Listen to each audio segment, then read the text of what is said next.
Hello and welcome to This Week in Softball, brought to you by AZ in the Circle.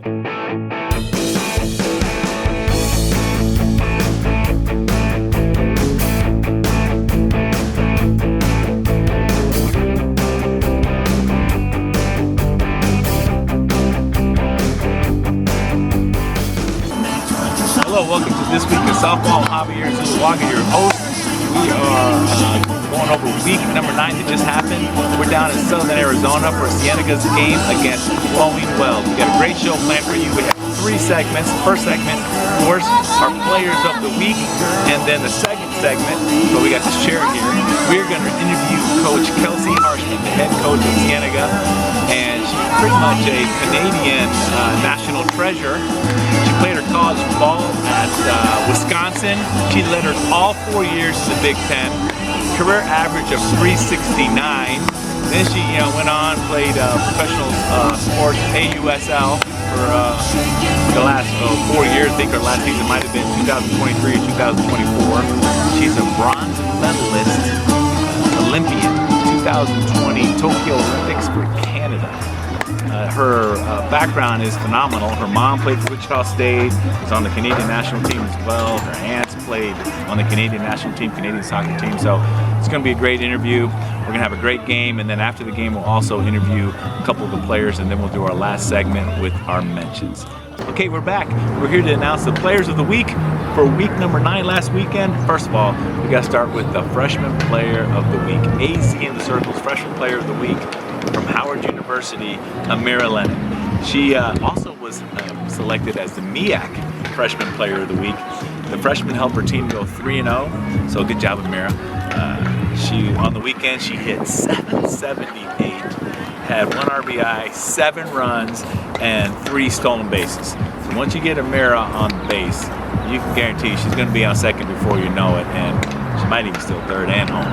But you don't have to worry about bunting or anything like that. Just she'll get the second and then bringing her in. So congratulations to Amirah and congratulations to Howard on starting to heat up here as we get into your MEAC conference games. Best of luck. And then now our offensive player of the week. She's been our offensive player of the week a few times. AZ in the Circle's offensive player of the week is the Big Ten's Michigan softball's Lauren Putz. She helped Big Blue go 3-1 this past weekend during a series win over Northwestern. They had a midweek game and then they played Northwestern over the weekend. And she was on fire. She hit 533. She had 11 RBIs, 4 runs, 2 bombs. Time to the lineup. She walked once. She had a double, and she had. Putz turns on so one, I don't even know. and it's gone. Highlights here. We're going to give it a go. The So it was second great. 3-run home run Lauren, of the day for you're Michigan. awesome, and your team's doing good. So And the super excited to Wolverines see are what within happens 2. here in the Big Ten conference play, and then the Big Ten tournament. And then we have our next is our pitcher of the week. AZ in the Circle's week number 9 pitcher of the week is SEC's Alabama's Jocelyn Briski from Desert Vista. She also has won it several times, but this one was so amazing. It wasn't like, oh, she had 20 strikeouts and all this stuff, but what she did, her and Vic Moulton, is they found a way to help their team win the series versus Texas, the number 1 team. So the Desert Vista alum, she won the second game against Texas, and then she came in to pull out the save in the rubber match. She pitched 7.2 innings, she had 7 earned runs, 4 Ks, and she walked 2. But really the most important stat there is as a player, she found a way to help her team win, and everybody contributed, and that's what's most important, is you figure out a way to help your team win. Mudita, they do it there in Alabama. You're celebrating everyone's joy. I mean, that game was incredible. You had the game where the freshman Moulton struggled early and she walked a few runners, and then they had to bring in Jocelyn, and then Vic came back in the game, and then they made a great comeback and they won that. So it was just awesome to see Coach Murphy having the Crimson Tide. They're on a roll. So good luck to them this weekend. Keep it up, Jocelyn. Congratulations once again. And then our 2A player of the week for week number 9. She's won it 9 weeks in a row. is the Big 12's Texas Tech Kaitlyn Terry. She helped Texas Tech go 4-0 on the weekend. She swept BYU, helped sweep BYU. She batted for 54. She had 6 RBIs, 7 runs. She was walked 3 times. She hit a bomb. She hit a double. She had a stolen base. Then she got in the circle. And she had 9 innings pitched, 1 earned runs, 12 strikeouts, a ball, and then 2 wins in the circle. I think Kaitlyn Terry is one of the best players in the country right now. I mean, off the top of my head, if I thought of 5 of the best players in the country, I would say Kaitlyn Terry, Nyjah Kennedy, Jordy Fromm, Kendall Wells, Issa Torres. They're all different type of players, but they're 5, I think, of the best players in the country right there. So Kaitlyn Terry, congratulations, and continued success for your Red Raiders. And then now, our next segment is our interview with Coach. Okay, we are back here with Coach KJ. Thank you for having us here before your game. Of course. I want to ask a few questions. It's a great opponent you have today, Flowing Wells, and you have, I believe, 8 seniors on the team. Yes. 5 of which I think are going to go on to play. Yes. Can you tell us a little bit about that before the game gets going? Yeah. I actually think I have 6 seniors that are going to play. Yeah. So I've inherited 1. Yeah. Which is like cool. I remember coming in 4 years ago. That was my first year. So I have a kind of special little place in my heart for this senior class, them being my first freshman class as a head coach here. And so it's empowering, inspiring to see them want to continue on and, keep changing the game, keep making the game better. And so it's exciting to see them get an opportunity to play at the next level. Having played at the collegiate level, it was some of the best softball that, I've got to be a part of. You're part of something bigger than just yourself getting to represent a university, getting a degree, and then on top of that, like grinding, putting in the hours with, the girls, all for, the opportunity to play for a natty, and it's just exciting. It's exciting for them. It's so amazing. Your bio, I know you're super humble, but it's awesome that you played in the Big Ten. You led it all 4 years. You had a 369 career average. I think you have the record for 180 scored runs. So you hit for power and you hit for average and you ran the bases. Yeah. And Coach Healy was your coach at the Yes. time. How was that experience? Yeah, being a Badger was awesome. It was so fun to, it sounds so bad, but like get away from home, right? Like being in the Midwest was wild. I remember, October, end of October, and it was starting to snow, and I was like, what is happening right now? Like this does not happen in Tucson. This is crazy. Oh, Mount Lemon, right? Exactly, yeah. No mountains, and so it was fun to get just a different experience of life, right? And Madison is such a college town, right? Like everyone's about the sports, everyone's about being a Badger, and so it was fun, and you feel that as an athlete, and it was fun, and so I was super, grateful for the opportunity that Coach Healy gave me, let me be a Badger for 4 years, and then got to stay on, be a volunteer for a little bit after, and then ended up coming home, but still have a great relationship with her today. Yep, I've read where your favorite softball memory is qualifying for the 2020 Olympics on the Canadian team. Yeah. And I don't think most people think, oh, it's incredible, right, to qualify for the Olympics, but they think, oh, it's like the World Cup and there's 32 teams or 64 teams or something. It's only for the 2028 Olympics. Yeah. There's only going to be 6 teams in the entire world. Totally. So for you to qualify for the 2020 Olympics, and then the roster only has to be 15, so it's so magical. It's like winning a lottery to be on one of those Olympic teams. Yeah. How awesome was it when you knew Canada was in? Yeah. I think qualifying in Canada, like at Softball City, we're there every summer playing in the Canada Cup, and Softball City hosts that tournament. And when they put the bid in to be the America's qualifier and won it, it was just like, it felt like such a storybook ending, but it was just the beginning of a really cool journey, and getting to qualify there on home soil, wearing the leaf, was truly just, cherry on top of what most people would say, like, oh, your softball career can be right there, and it's like, no, we want more. Then going to the games, dealing with all the delay of the games and everything, it was super special. And that group, the roster is only 15, right? But it's really like 20 girls, like there's 20 of us in and out fighting for those 15.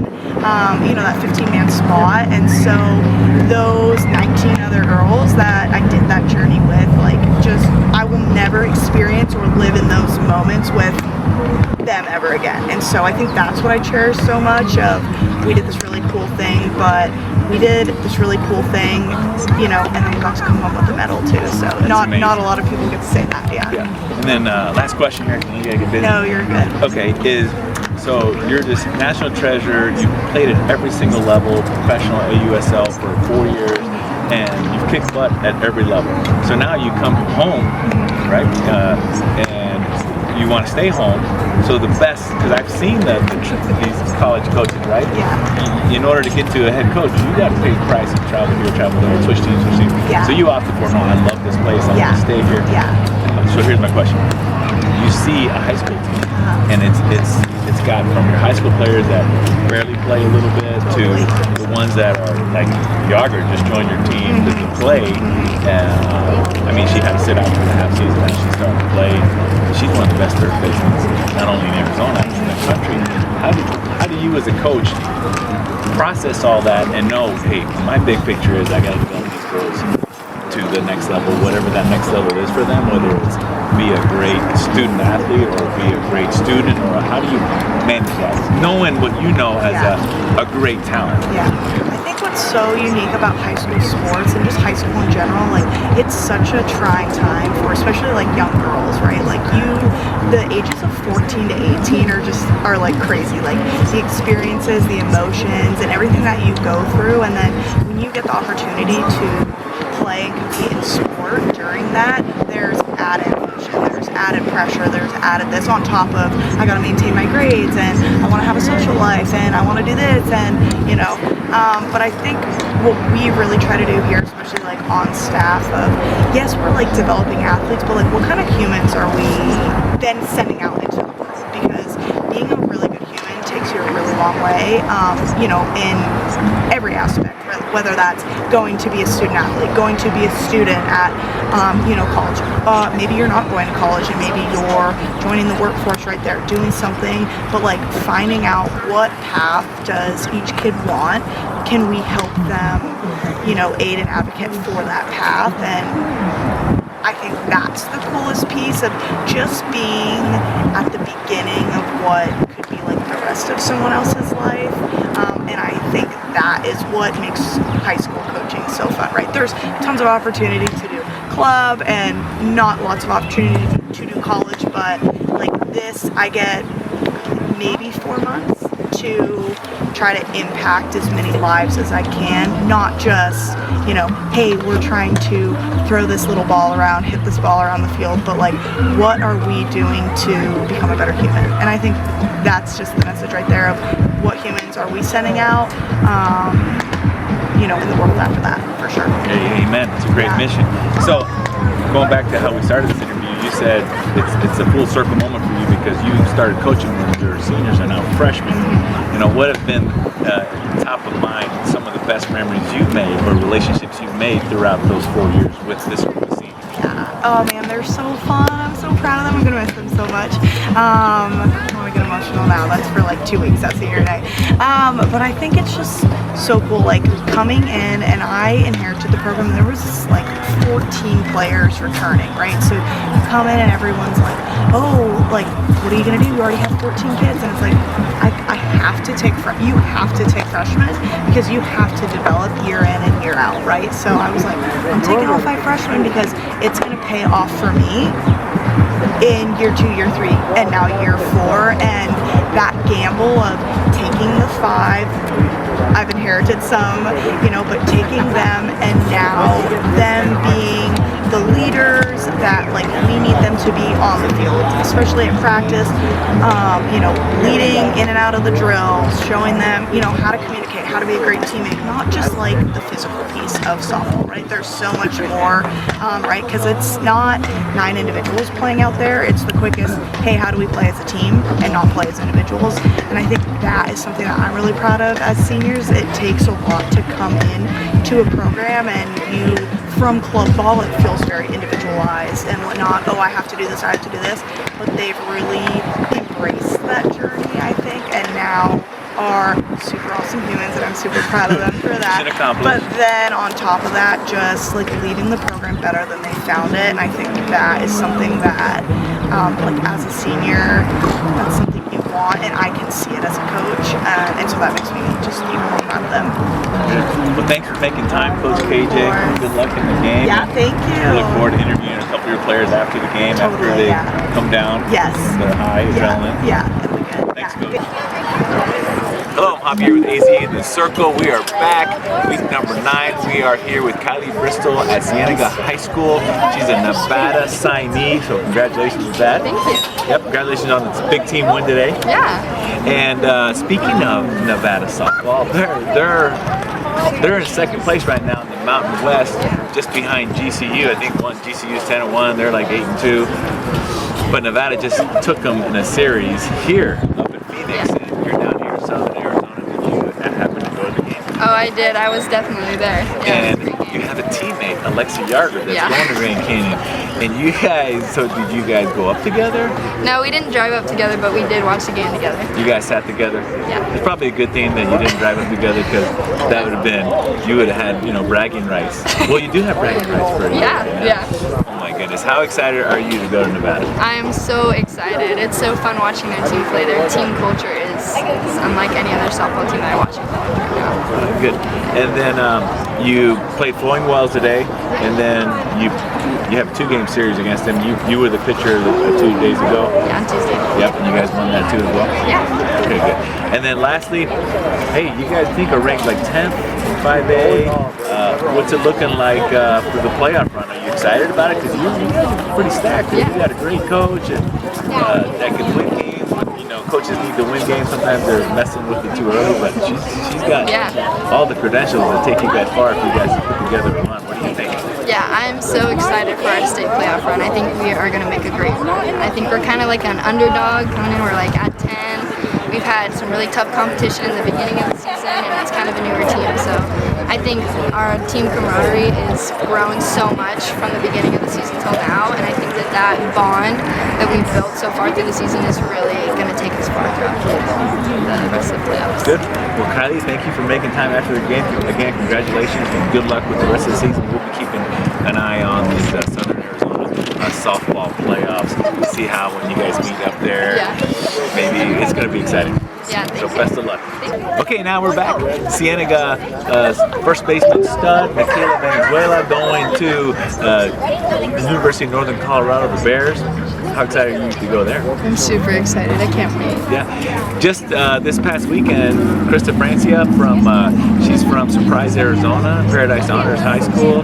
She won the Big Sky Player of the Week. She had a big, huge weekend, and now you're another Arizona player going there. So how does that make you feel, knowing that there's already a player from Arizona doing great things there? It makes me feel very welcomed and excited to go out there and compete with the best and represent Arizona. Yeah, because Northern Colorado, they were in the tournament last year. So that'd be great to win your conference and keep going to the tournament. For sure. Yep. And then let's talk about your new teammate, Alexa Yarger from Grand Canyon University. She's going to Grand Canyon University, and she's been with you all semester. She finally started to play last week or something.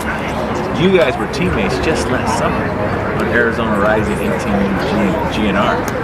Now you're teammates again. How exciting is that for you? It's super exciting. I love Alexa. She's a great teammate and she brings a lot of strengths to our team. So it's great. Yeah, and then think about it. You're playing first base, she's playing third base. This could be the best corner duo in the state of Arizona. Yeah, she's a stud. Yeah, I saw you guys batting. I got some video of you guys. She's in the 2 spot, you're in the 3 spot. How's that worked out? Oh, it's working out very good. It's good. She gets on, and then maybe I score her in, or vice versa. So, yeah. That's good. Well, thanks, Micaela, for making time. We're so excited to see your playoff run. Thank you. Okay, and now we're back with Alexa Yarger, GCU commit at Cienega High School today. Hello, Alexa. Hello. I'm so excited to finally get you on the show. Yes. I've been asking forever, but now I'm like, no. If Alexa won't go to the mountain, we're gonna have the mountain come to Alexa. That's what happened. All right, so thanks for finally agreeing to sit down with us. I want to talk about you're going to GCU, and Kylie Bristol is going to Nevada. You guys were at the game together. Which game was it? The Friday, the Saturday? We went to the Friday night game. Yeah.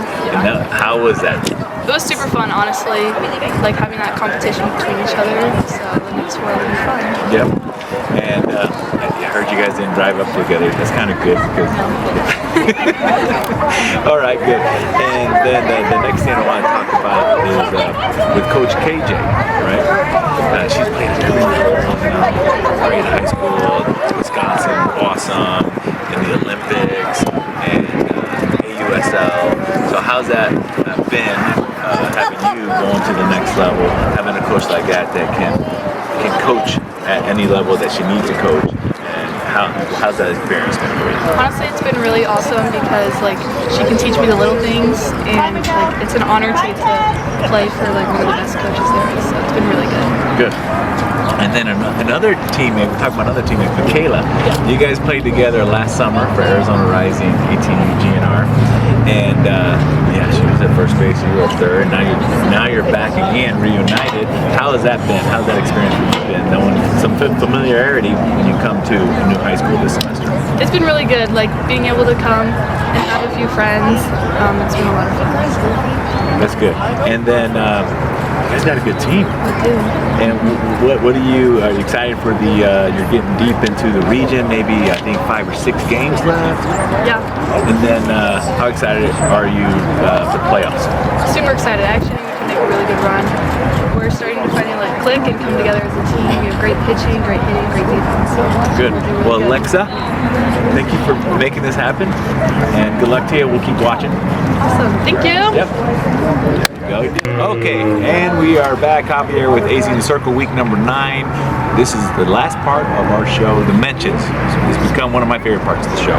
And we're going to kick it off right with, I was thinking about this, what prep player could I talk about, but then since Coach KJ played for the Canadian Olympic team, won a bronze medal at the 2020 Tokyo Olympics, we're going to go with Rylee Kobasew.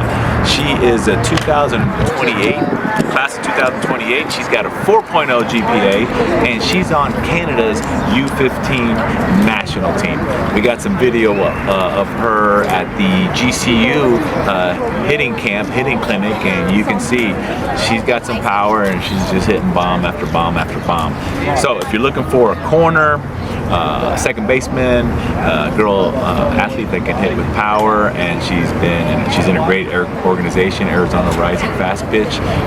Keep Rylee Kobasew, class of 2028, on your list for this summer. And then the second mention is we talked about with Micaela, Krista Fracia. She's from Surprise, Arizona. She was the Big Sky Player of the Week. She's a senior there. She batted .545. She went 6 for 11, and she had 8 RBIs and 4 runs scored. And then we talked about her last week too. Sierra Daniel for LSU. She had a pretty big game, which decided the series against Mizzou on the second day of that series. She was 4 for 5. Her first 4 at bat, she had 4 hits, and she ended up with 3 RBIs that game, 3 runs. So Sierra Daniel is just coming into her own. She's always been consistent, a great consistent hitter, and now she's just delivering when you need those clutch hits. So Sierra, super proud to just see you play out there. So continued success, especially I believe the Wildcats are going to LSU this weekend. So good luck with that great series. And then talking about GCU, I also want to say there's this, it's not a home run race, but it's great to see Trinity Martin of Grand Canyon University and Jada Cooper of Grand Canyon University. It's kind of like Roger Maris and Mickey Mantle, one hits a home run and the other hits a home run. Trinity Martin had this huge bomb against Nevada, like a 3-run shot possibly, and for her 12th bomb. And then I think it was the night before or something like that, Jada Cooper hit her another monster bomb, scored I think 2 off the bat, and that was her 11th bomb. And I'm just sticking with last week, so I know certain stuff is happening this week. So congratulations to those 2 bombers. Keep doing it. I love that team support for each other. And then we got Iowa's Leitgen against Oregon. she had a pretty big series. She had an RBI single to score someone early in the game, and then there was this other game, there were 2 games. She had this other one where she got another base hit and scored, I think maybe even a couple runs. So Mac, keep up the great work for the Hawkeyes. And then I got 2 more things. Actually, just one more. We got Jocey Erickson.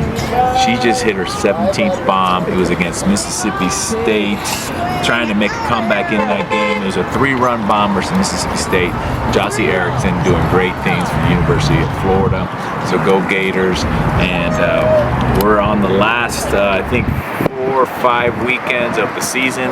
So good luck to everybody entering week number 10. I'm Javier with AZ in the Circle. You can catch us on X, on TikTok, on Instagram, and our YouTube channel. You can see our long-form podcast show, and you can also see our This Week in Softball show weekly, and then we also have lots of shorts that we're putting out. So thank you again.